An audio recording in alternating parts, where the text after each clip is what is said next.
The final step in the sales process is to record your bank deposit. We'll go over how to do this using the Undeposited Funds account. This lets you group multiple customer payments together into a single bank deposit. However, this step is not necessary if you already deposited the funds directly into your bank account in QuickBooks during the receive payment process.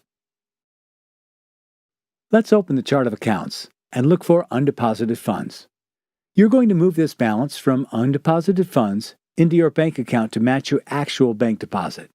If you want to know how payments get into undeposited funds, we cover that in our videos on how to record an invoice payment and how to record a sales receipt. The balance in this account is $125.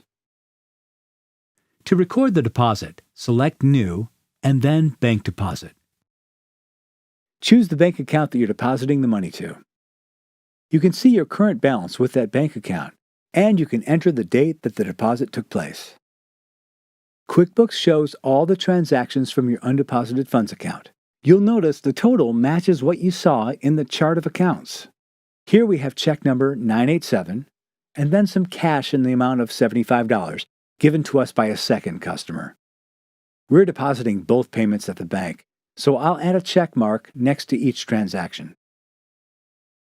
Now we see that the total deposit is $125. If you're depositing any extra money along with these customer payments, you can include any additional deposits in this section.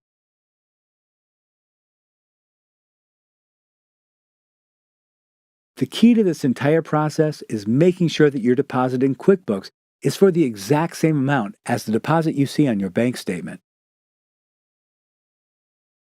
To complete the process, select Save and Close.